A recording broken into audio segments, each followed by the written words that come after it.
Daniela, I absolutely love your t-shirt today. And for those that are listening and can't see what it says backslider. And for those of us that grew up in a cult, that word has a significant meaning.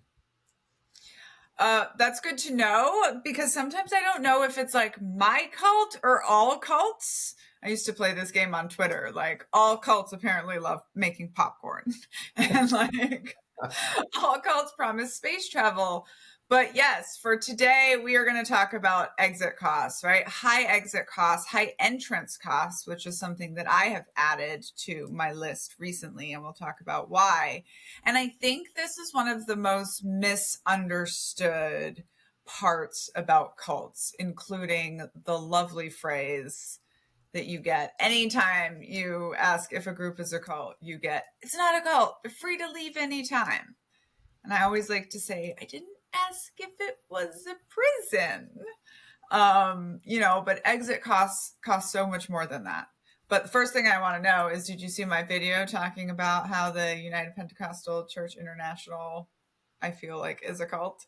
Absolutely. Yes. Thank you for that. And for those that don't know, that was the cult that I was raised in, the United Pentecostal Church International, for a variety of reasons, is a cult. I doubt that many understand or care to understand the theological finer points that cause them to be rejected by most of mainstream Christianity. But a lot of it had to do with the fact that in order to enter, right, and they would never say this, but in order to enter that particular church, especially for women, there was a dress code that had to be conformed to, no makeup, uncut hair, skirts and dresses, no slacks, no pants of any kind, no jewelry of any kind.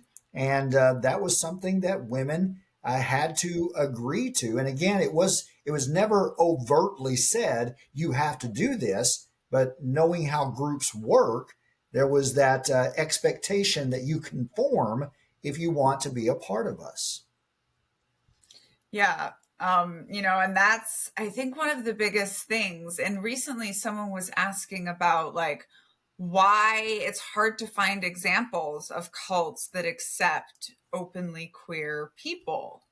And I think it's that, right? It's like when you have bucked society in some sort of significant way because of your identity or faced, harm or threats or even just mean people because of your identity, like you feel a lot more comfortable living in your own identity. And that is not what a cult wants of you.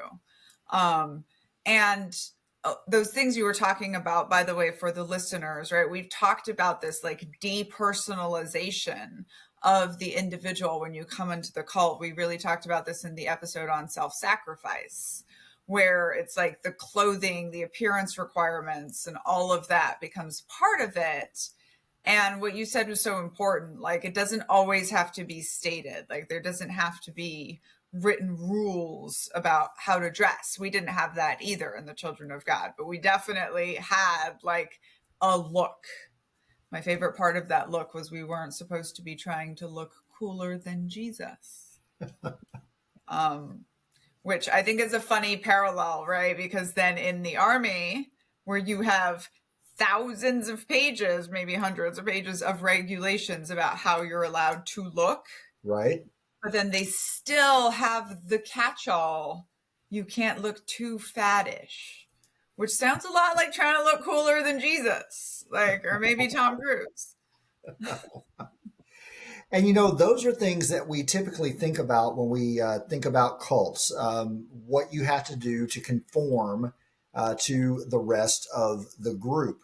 But once we got into the United Pentecostal Church, and certainly my experience is different than those perhaps who joined later in life. I was born into that cult and grew up understanding that these were the particular expectations. But they go deeper than that. Obviously, there are financial costs. In our church, you were expected to give 10% of your income to the church. And then In a lot of churches and even in ours, there were expectations that you give above and beyond that. So the 10% was the minimum, right? You were expected to give to a building fund, to give to foreign missions, special offerings from time to time, above and beyond the 10%. And certainly that's something that is measurable, that most people can measure. They look at the financial cost. They look at what the expectations of a dress code and behavioral code is. But beyond that, there is almost this idea that you've got to disengage with any kind of skepticism. In fact, I was telling someone the other day, they were asking about my cult experience, and I shared with them that I went to my particular church's Bible school after high school, and one of the classes was actually the gifts of the Spirit. So we were learning about the supernatural and how to operate in the supernatural. And the very first day, the very first class, the number one rule was you have to enter into a space where you disengage with any kind of skepticism. And so, in order for us to engage with what they called the supernatural, we couldn't scrutinize anything that we heard or question anything that we saw. So, if someone claimed to be healed, we embraced that without question. Or if someone claimed to have the gift of healing or some other supernatural gift, then we were expected to embrace that without any kind of scrutiny at all. Yeah, it's interesting. It strikes me as this thing that so many cults do where they like preempt that you're going to think this is weird. They'll be like, oh, most people aren't going to get this, but you're special. I'm always like, when the FAQs on the website have reasons why they're not a cult, like, it's a little bit. But it's interesting. I just listened to a book that was so good by Marion Shimbari, and it's called A Little Less Broken. And it's about getting an autism diagnosis, like as an adult, and all of a sudden everything making sense. And I mean, I find so many parallels between these different things. But at one point, one of her doctors who's diagnosing her is like explaining to her that her questioning of the questions was part of being autistic. And she said, neurotypical people don't usually just sit around wondering if they're autistic. And I was like, that's the cult thing, right? Like, and that's why I finally made a video. Like, I don't like to, diagnose cults, but like, that's why I finally made a video about your cult, because I'm like, I get asked this over and over and over again. And pretty much like once a trend starts popping up, I'm like, yeah, I'm going to believe you about the cultiness, because again, like never has it happened where I am asked in good faith by somebody, like, is this a cult? Is this group a cult? And like, you look at it and you don't find the coercive control. And maybe that was a little bit of a tangent, but getting back to the exit costs, right? I think we throw this around like you're free to leave, right? It's free to join. It's free to leave. We say all of this stuff is free, right? People love to say membership is free, even though, as you mentioned, right, all of those pressures are being put on you all the time to give.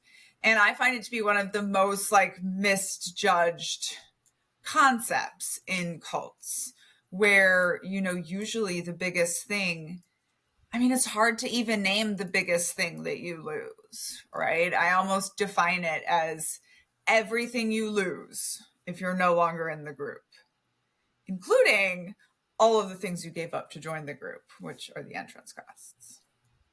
And not to mention all of the psychological damage, all of the emotional damage. I know that in our particular group, the United Pentecostal Church, there was emotional manipulation in every single service. So you would enter what they would call a worship service, and immediately the singing begins. A lot of times in larger churches where they have the budget and the means to do so, they use lighting. They use a lot of stagecraft to manipulate the emotions of the congregants, and couple this with the singing and this feeling, this expectation that is cultivated that you're entering into a quote unquote holy place, as you mentioned before, a special place, a unique place where all of a sudden you're going to have an encounter with God. Well, if you put someone, if they are predisposed to believe that upon entering, then if you choose to exit, then in essence, you are turning your back on God. And then you couple that with all of the threats of eternal damnation and hell, and it does severe psychological damage to the person who initially, in good faith, because cults prey upon those that are seeking after some sort of experience or some sort of knowledge, it is very, very difficult to walk away without any kind of emotional or psychological damage. In fact, I would say it's impossible. Yeah, I agree with you that it is impossible. And it's also, we are beginning to think more and more like impossible to heal from this trauma and this loss and this damage without understanding all of those things, and really, I mean, more and more I come up with this analogy for deconstruction that is like you're in Eugene and Rapunzel's cave underwater and there's all these rocks there and you can see the outside, but you still have to like take every rock, pick it up, right? Deal with it, name it, put it over your head and put it behind you. And like, once we get all that behind us, we're going to be able to like go forth and have it mostly behind us. But understanding these exit costs. And I think like the exit cost is part of why people are so resistant to deconstructing and people are so resistant to talking about any of the bad stuff that happens.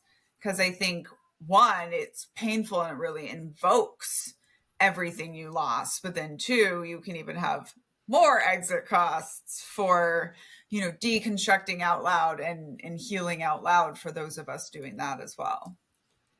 And I want to talk about this aspect of deconstruction that maybe isn't discussed as much as an exit cost. And I'll be vulnerable with you. I'll be vulnerable with our audience for just a moment. I readily admit that I'm in the throes of deconstruction. I'm not as far along in my journey as you are. I think you said last time we were together that you felt like it takes a decade, 10 years to come out of that process. And you feel as if you are emerging from that. But as I continue to reflect upon my own deconstruction and on my own exit cost, I'm someone who is endeavoring to make sense of my life, to make sense of what a Christian faith would look like on the other side of my experiences growing up. And there are parts of my Christian faith that I'd really like to hang on to. But one of the exit costs of being raised in a cult is it's hard to differentiate between what was truly a religion, a slice of morality and wisdom, and proven experience, collective experience of humanity over thousands of years that I'd like to hang on to. What is that versus what I was conditioned to believe in my cult? And so what you end up with, an exit cost that a lot of people aren't talking about, is that a lot of people end up rejecting faith altogether. And that's okay if that's your choice. But I wonder sometimes if we lose some of the aspects of wisdom, collective wisdom, something that might be worth hanging on to because the cult ruined us to all of that. Yeah. And I've said this about myself many times, right? That like one of the things that the cult took from me was the ability to believe in anything, right? Because that is how I emerged, where, like growing up in the Children of God under such a distortion of Christianity, but also being exposed to literally nothing else. So by default, even though I always knew I was wrong, I never really believed, but by default, like that's what you're surrounded by. And then to come out of that, and I've had so many people try to pull me into Christianity. Yeah. And, I literally say to people, I'm like, but like, what would I choose? Like short of being knocked off my horse on the road to Damascus and having a religious experience, like which one would I choose? And I think that's part of like when you have your religion kind of ripped away from you, as we did, because our religions were cults, the religion idea was co-opted by these cults, but presented to us as the truth. And, even another thing I've said often is like, generally it's great being an atheist. I enjoy it until you lose somebody that you love. Yeah. Right. And then suddenly it's very, very difficult. Sure. And also different people have different needs. Like I have a t-shirt that says just a neurodivergent atheist born to religious fundamentalists, right? And that's how I feel I was. No need to understand the spiritual or the next level. Like I like it here. I like the logic and the reason, and it's my type of autism. But like my child dreams up her own version of heaven, and she has had almost no introduction to like the Christian anything, but like she thinks about that stuff. And it's so interesting to me to see that difference, right? Like without having it pressured, it's like she still wants to know more and to ask some of these questions, like you said, like of humanity, of wisdom and stuff. So yeah, that is a very huge exit cost. And something that I'll bring attention to from what you said is like, so both of us were born in our cults, right? So the entrance costs that we pay for a decision that we didn't get to make, and exit costs are all the things you give up to be in the group, right? And so like, what could I have been with a better education?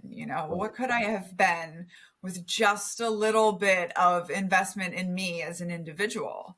And that's one of those answers that no matter how much we deconstruct, we're never gonna get. But I still think it's important to like look at those and acknowledge those as like, these were the entrance costs. These are the exit costs. And we can heal a certain amount, but we definitely will be impacted this for life. Yeah, because on the other side of that, you end up in what many people refer to as the void on the other side of deconstruction.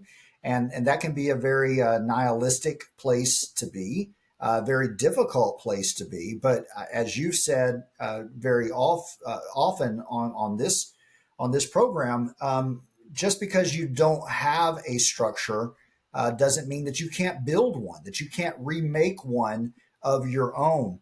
And I forget exactly how you say it, but it's a profound thought that you can still have a structure, that you can still have a purpose, but you have to remake it. You have to build your own.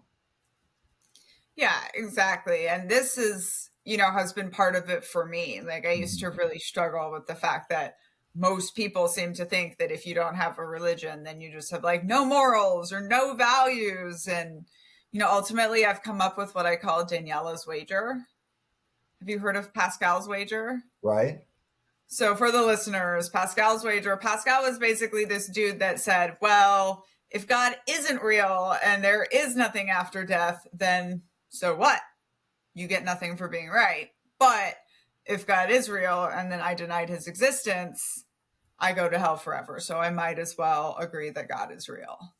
And so my Daniella's wager goes like, if I am wrong and angry Christian Sky Daddy is the version of what there is afterward, and that God is still going to send me to hell or punish me after what I have suffered in his name, then no, I don't want to be there. Right. Like, I have done my best to put together a moral code and a life that I believe in. And I think there are many places we can get that from. And also, I just love to acknowledge here that when we leave the cults, like, one of those exit costs is losing the framework you have been given for your whole life.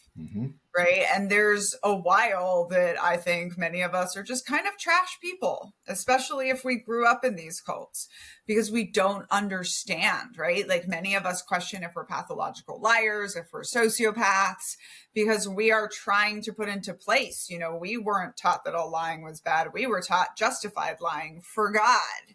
And so, well, if I need this and it helps me to deceive a little bit, like, you know, there's just like lots of different things that play into the like losing your whole framework and understanding. I think, to me, the decade of deconstruction is understanding, you know, why you were in a cult and then what impacts that had on your personality and your identity, because those impacts are there, right? Like, no matter how much we heal, we paid those entrance costs and we paid those exit costs. And that then is what the rest of our lives are built on.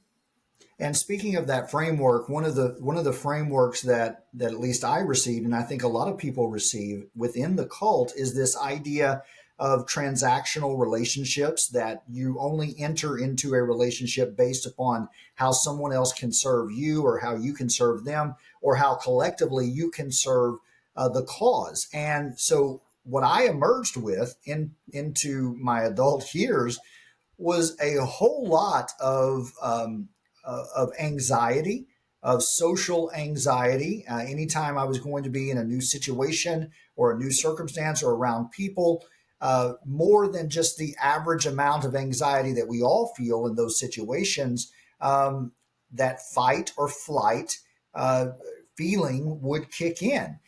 Because I felt a expectation from anybody that I met that they were judging me, that they were looking at me more closely, and obviously they weren't. But I was conditioned to believe within the church that I grew up into, that everything, that every decision, that every relationship was a cataclysmic, eternal heaven or hell situation and circumstance. And you talk about living with pressure, right? One of my earliest memories, and this is a story that I share often, but I think it illustrates the trajectory that the cult put me on.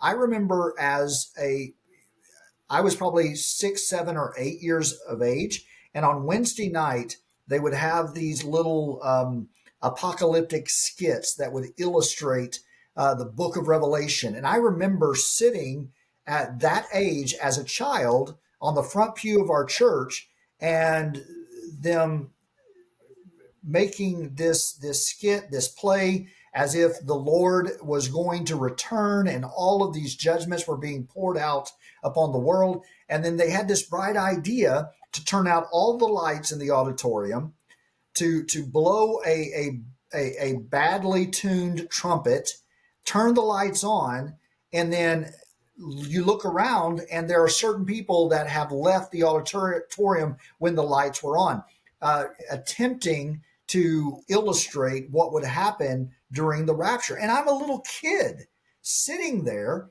experiencing all of this. So you talk about traumatic feelings. So from that point forward to this day, right, I have to be very intentional about letting myself off the hook and taking myself out from under that pressure that, hey, not everybody is judging you. Not everybody is paying as close attention to your life as you think that they are, because you've been conditioned to believe that, because you've been living under this cloud of judgment, of impending doom all of your life. So you're very careful with everything you say, everything you do, and you feel like all of it is of eternal consequence. That will fuck you up.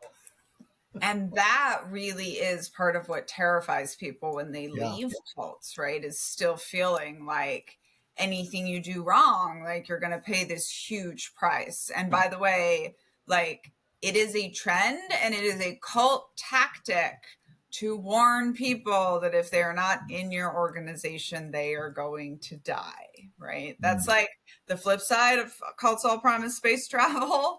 You know, they're all promising you something in another world, but also if you're not in their group, you're going to die. And like, that's a cult tactic. And it was just in the Shen Yun article again about like these people that were convinced for years after they left the cult that they were going to like die in a terrible car crash. I mean, I even realized with me that I have incredible anxiety and PTSD around driving. And I'm, you know, working on this in therapy. And she's like, wait, slow down. Like you just described cars as giant death traps. And I was like, yeah, I mean, think about it. Like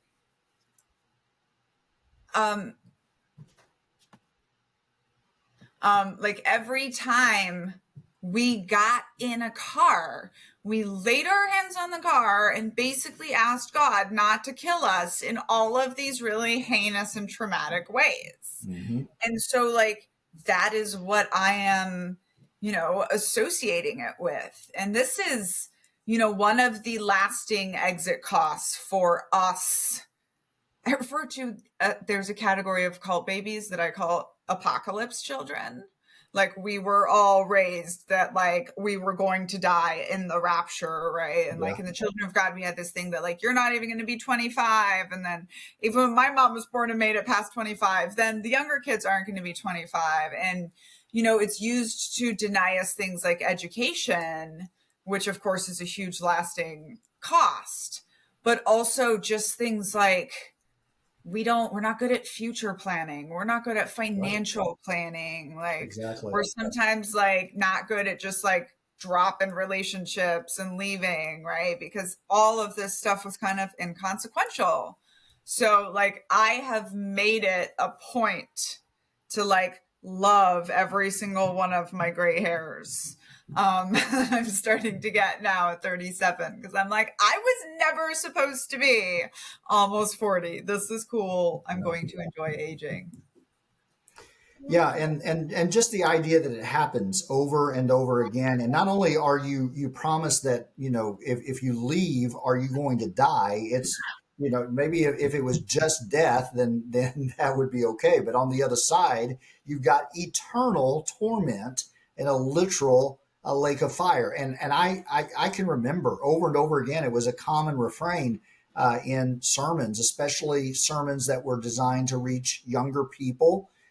These horrific stories were told, just like you mentioned with the car accident. You know, they would say that a certain young person at a meeting they were at before left, that walked out. They walked out on church. They walked out on God, and then dramatically they would illustrate that they were in a horrible automobile accident and went out into eternity without Jesus. And all of these stories were told to us over and over again. So even if you had the cognitive questions, the ability to question and the ability to push back against what you're being taught, physically and psychologically, you've been conditioned that even if you have questions, the worst thing that you could ever do is to walk out of the church, to turn your back on God, because that's what you're told you're doing. Not only on God, but you're turning your back on your family.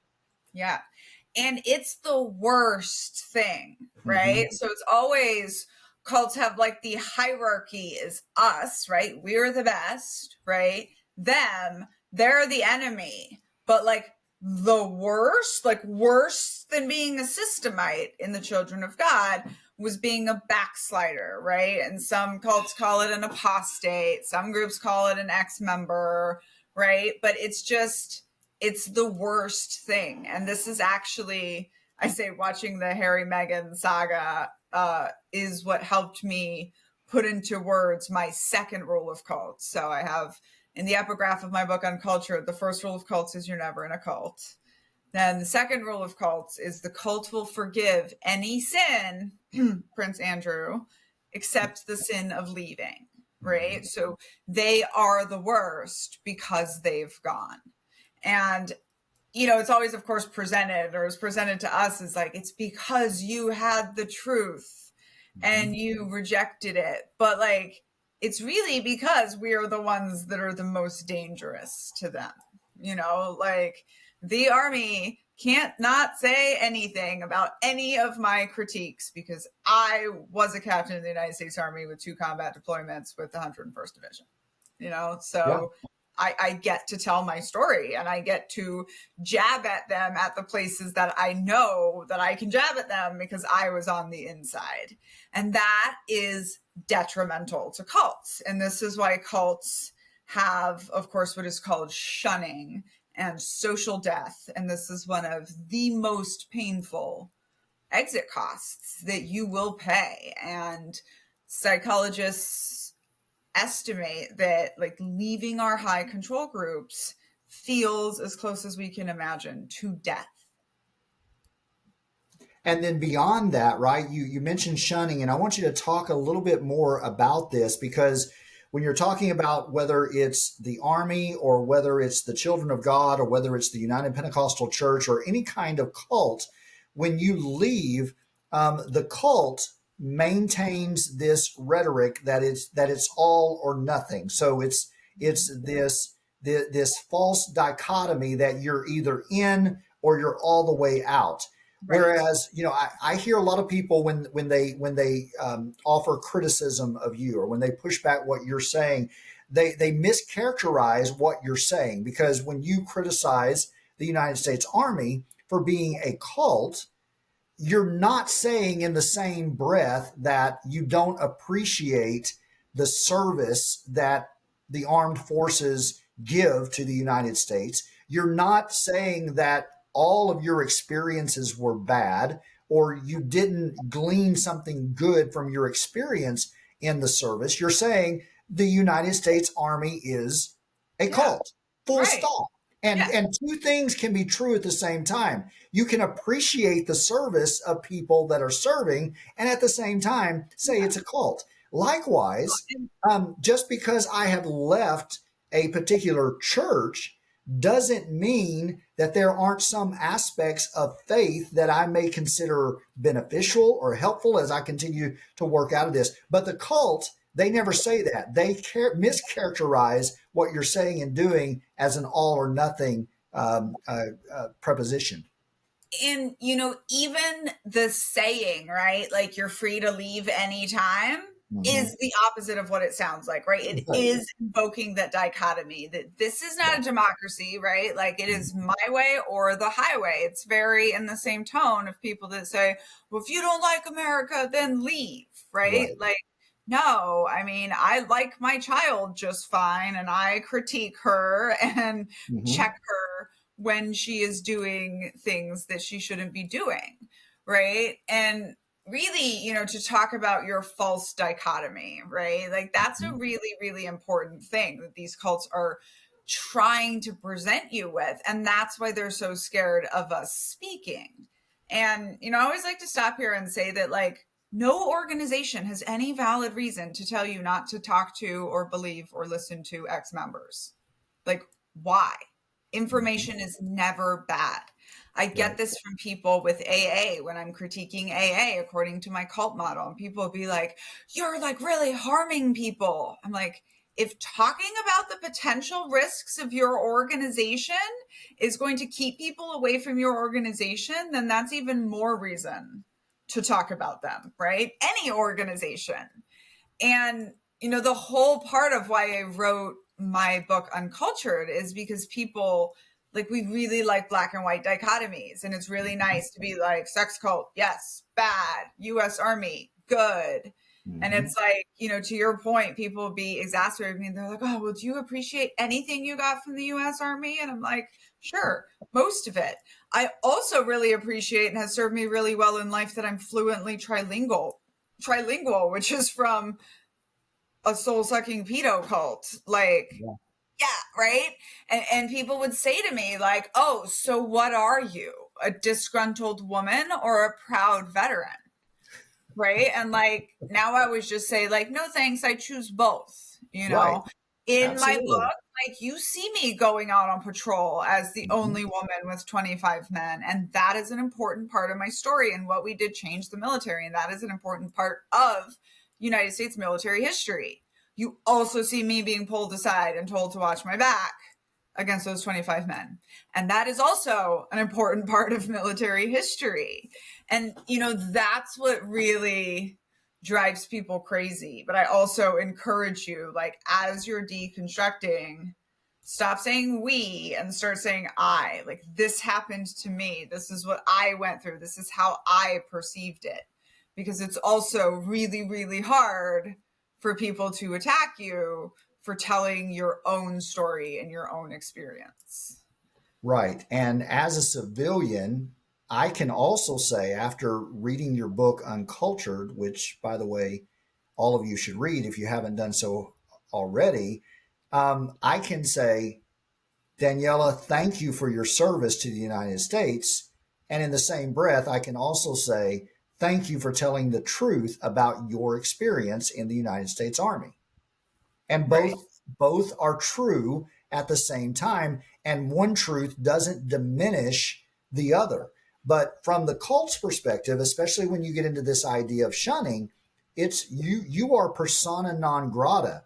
You are dead to them, and Mm-hmm. it's an all or nothing mentality, and it's a total lack of nuance, and it is necessary for the cult to perpetuate that lie in order to maintain the status quo, in order to maintain their position of status, power, and control.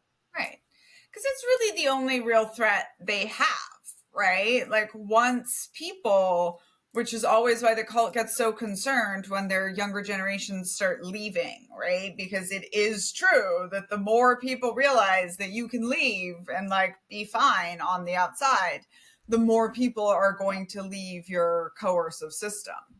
Um, and then something else, that's one of these exit costs that I think is like very, very kind of hidden is losing that language, right? That specialized language that we talked about a few episodes ago that made us part of the group. Now you're losing it. All of a sudden, you're out in the world where nobody understands that language. You don't have all that shared stuff. The feeling of community, regardless of whether it was harming you, just suddenly feeling so alone in the world. And especially for those of us who have grown up in it, we're almost in many ways like allergic to being alone because we weren't given the privacy, right? We weren't given the right to own our own thoughts and our own bodies. And, the crushing loneliness, I think, is really one of the exit costs that we pay. And, we're never going to have good numbers about cults, but large numbers of us die by suicide. Mhm. And I think that it's a big part of just like feeling like you're going to be this crushingly lonely all the time. You're never going to meet the high of like community and mission and purpose that the cult gave you, but you're also never going to stop wanting it because that's Right. what we were trained for. Yeah, and I think it was you were talking about just the privilege and the autonomy, the freedom to have an uneventful evening, right, or an uneventful life, or an uneventful experience, because all of us were conditioned again of the eternal consequence of every decision, of every moment. It was, to quote the rhetoric, it was pregnant with eternal significance. It was so important. And so, it was hard, right? It's hard now to just be ordinary. Yeah, it was you were talking about the fact that, even in college, you allowed yourself the freedom to watch one television show, but you had to iron your clothes because you just felt like you couldn't be stationary. Yeah. And I still have a hard time with it. Like Yeah. today, because of the time that we record this show, like I have instituted absolutely ironclad. I go take a nap in the middle of the day because otherwise I won't stop myself from working from 7:30 a.m. till 8:30 at night because Hmm. that's just like that's what I do. And this is, again, all of these things. So another exit cost, right? Cults are always about labor. And we've talked about this a lot. Like all of that labor that you gave, all of that time, all of that money. And now you're here, you know, on the outside. And this is also what I say about entrance costs. It's because like everything that you gave up in the regular world now you have to go back to, and like that can be really really jarring. My husband, who retired from 20 years as a special operations helicopter pilot and decided didn't want to fly anymore because he likes his family, and he's back in college at 42 years old, basically picking up where he left off, like before he went into the cult. And even though he's having a mostly good experience, like it's still difficult. Yeah. Absolutely.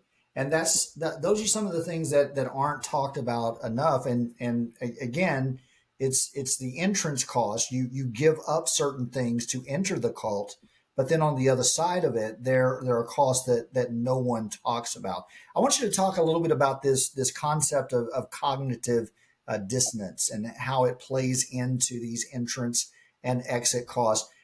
There was a famous study, a famous book. I can't remember the name of it, a long time ago, that looked at how these particular groups responded when the prophecies that their leader gave, or that someone within their group believed to be true, and they all bought into it. And then the time comes for Jesus to return. He doesn't come. And they change the time and date again. He doesn't come. Um, Conventional wisdom would tell you that, okay, if you make a prophecy, if the person that you've dedicated your life to follow says something is going to happen and then it doesn't happen, then this should lead you away from the cult and away from the belief structure.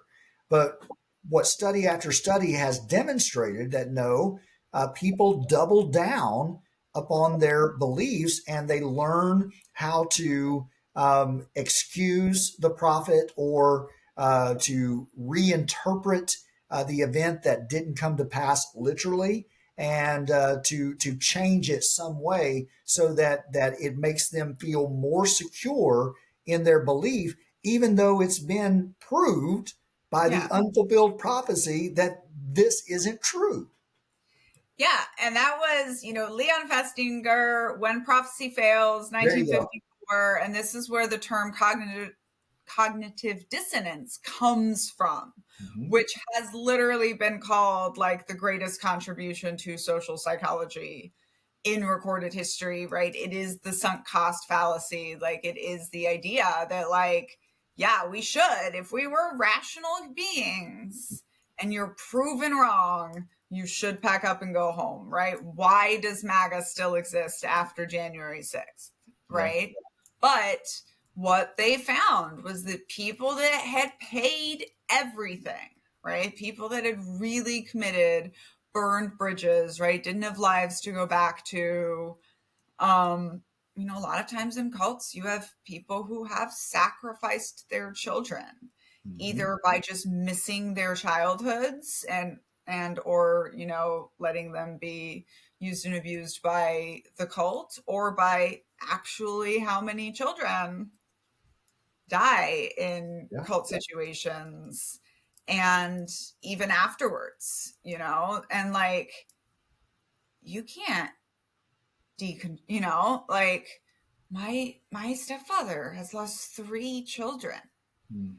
right? Like how can he possibly stop believing that his thing was real, right? He would have to like confront all of that. Mhm. And for some people, I call them the Rudy Giulianis, right? Like they're no longer going to ever be known as America's mayor. Like, you have given that up. Right. You will now be known as the old dude out in front of Four Seasons Total Landscaping with dye running down your face. And so, like, not only did people not pack up and leave, but they doubled down harder, right? Mm-hmm. Both in their commitment to the cult and in their recruiting efforts. And it's like, I try to address this in my book with like how excited the adults seem on the eve of Y2K, you know, and it's like they want this to be the end of the world, you know, and this, I think, when we talk about the cult of MAGA, is like a really important piece in that, like, evangelical Christianity, all of these apocalyptic practices, like, they want the world to crash and burn. Like, they want their version to be correct. They want what they have been promised, which is that all of their sacrifice and all of their pain and all of the labor that they have given will be granted on the other side of that space travel, right? So they like really, really want there to be a comet or a spaceship behind the Hale-Bopp comet. And, you know, it's, our brains are not supposed to work like that, right? Like, when two strongly held beliefs that are core to who we think of as ourselves conflict with each other, it's supposed to be so painful that you can't stand it and you must resolve the conflict, right? And sometimes that happens for us, but in a lot of cases, it's so painful that we just like open up a space in our brain where we can live and not deal with any of that. And I think like this is a big part of like the cult glaze or the Mormon stare. Apparently there was like a study done on the Mormons, and I'm like, yeah, it's the look of shutting down cognitive dissonance all the time, right? You can never be too alert. This is also why cults want you to be busy and tired and hungry and skinny and pregnant and all the things, right? Because then you can't focus on, you know, the cognitive dissonance and those little things that are rattling around in your brain. You mentioned the MAGA movement, and I wonder what will become of the Republican Party if indeed their leader loses another election. Because I'm old enough to remember that Republicans weren't always this way. I mean, they had their own problems, but they didn't have these problems. It wasn't a cult, at least not the way that I remember it. And there was a time in American history when the Republican Party did not exist. So I wonder, right, if once again, and we see examples of this, right? Trump lost in 2020. He lost the midterms, right? The red wave that was coming to Congress, it did not come. So over and over again since 2016, he's continued to lose, but his people, his followers, will not abandon him, and the Republican Party can't bring themselves to abandon him. And those that do pay the price, right? They're no longer in office. So I wonder if he is to lose again, what will happen to the Republican Party?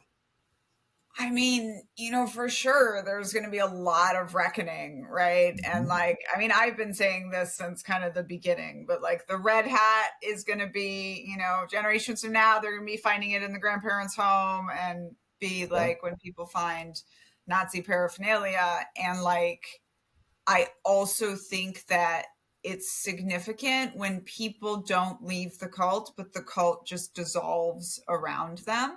Mm-hmm. That, you know, this kind of happened in the Children of God, because in 2009, the Children of God was kind of like, hey, all that stuff we told you about, like, be separate from the world and Jesus coming back anytime soon. Just kidding. Like, go get jobs, put your kids in school. We'll be here for your tithe. And so a lot of people who donated, you know, devoted 40, 50 years of their lives to their cult, their children's lives, or all of this stuff, right, were just like, all of a sudden it was gone. And sometimes we'll refer to those people as the never lefters. because I think it's significant that it's almost like, the story of the butterfly that's struggling to get out of the cocoon. So the person snips it, and then that butterfly is like disabled. And it's Right. like when you didn't go through the crack in the brainwashing and that incredibly painful experience of all the cognitive dissonance flooding in, and then having to deal with the costs, right?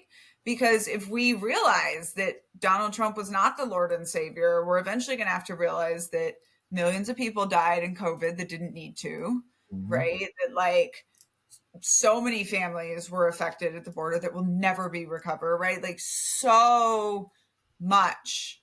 I mean, we're unlikely that we are going to un-F the court system, right? In our lifetime. Like, so just like all of the damages that he's done, not to even mention, but also to very much reiterate the biggest one, which is losing community, losing family, right? And like I say, like 22 years ago, when I walked away from a cult, it was rare to meet an American. Like you said, you remember like Republicans weren't always this way, right? It was rare to meet an American who was completely cut off from their family and friends because of their not adhering to like one guru and one worldview, right? It was us in cults that had that experience. Right. And now like everyone has had, right? So following on this giant period of isolation, now we're having like this big period of like reckoning and the exit costs, and like, I mean, it's just like, it's going to be intense, right? It's Yeah, and which is why your work is so timely, right? The culting of America. You're on it. What is interesting, like all of us that have lived under authoritarian control are doing this, So Sarah Kendzior, who studies authoritarian control mostly in Uzbekistan, has been writing these books about what he's doing for a long time, right? And like all of us that have been under this kind of control, we're like, we know what we are seeing. And I'm sure you get this, but like, it's really almost like painfully ironic that we fought to escape our cults, and now we are watching as America just like really, I mean, we've always been culty, right? But it's just like really descending into this final bout. And I hope and I pray to deities I don't believe in that like this is going to be kind of the death knell for a while. But I even just think right now and all the way through the election, we're just like watching people wake up and realize like how close we just got to marching straight into authoritarianism and fascism without even barely putting up a fight. At least I feel like we're remotivated to put up a fight now, but like, whoo. Yeah. And, I think one lesson that we can take away is the lesson of history that, history may not repeat itself, but it certainly rhymes. And in a lot of ways, it is repeating itself, because you would think, right? Your experience with the children of God, you sharing that in uncultured would be enough, that there would be no more cults. My God, Jim Jones, right? You would think that death, those deaths would be enough to put an end to cults, but we continue to have cults. You would think, I'm a historian, so I look at this and I spend a lot of time immersed in this. You would think that the Civil War would put an end to Confederate ideology and white supremacy. But no, what happened? It evolved, it morphed, it changed, and it is with us to this day. So I suspect that whatever's on the other side for the Republican Party, it's not going to be less than what it is now. In some way, it's going to be more than what it is and more dangerous. Well, and this is true, I think for all of us that come out of cults, but especially I feel like with these people who they don't choose to leave their cult and the cult follows around, like the next thing that they can find, they will latch onto. And that is also why I think that deconstruction is so important, because, again, one of the exit costs is your personality has changed forever, right? Like whether you chose it or not, your personality has changed forever. You probably have disabilities forever. You certainly have trauma, right? All of these things. forgot exactly how I was wrapping that up, but like this is also why the cults don't want us talking about it. Like the bad guys don't want all of the individuals talking about their real experience, because the more it does become recognizable, the more you can avoid it. And like, that's what I do. Like, I have decided I don't care about the groups. I don't know if they want to be better or not, but like, I just think that by spotting patterns, you help individuals stay safe. Like, that was my job in the military and I was good at it. Right. And that's something, that is an important lesson we can take away from our own history, the history of the United States. Immediately following the Civil War, there was this move, and it was led by Lincoln and by others who had won the war, with malice towards none. There was this idea of reconciliation. And although, it is admirable that they wanted to do that, I think what happened with the Confederacy, what happened with the Southern states, is that they lost a war, but they did not lose the ideology. There was no deconstruction of white supremacy. There was only a war that was won by one side and lost by the other, that eliminated a particular institution, the institution of slavery, but the ideology that informed that institution did not go away. There was no work on the other side of the Civil War to ensure the deconstruction of the philosophy that led to the institution of slavery to begin with. And so if you don't deconstruct, then you're going to end up morphing or embracing another cult. Yes. And this is, we see like a lot of men, for example, that leave these religious cults, but then they don't deconstruct patriarchy as part of it. So then they just become these like toxic atheist dudes, or just like recreating those patterns. I really, really think it's important just like for us to understand that. And this is, in my 3-part deconstruction model, after your decade of deconstruction, now you're moving forward with no models or with new models, and you've had to like really look at everything and decide like what's going to be in your life.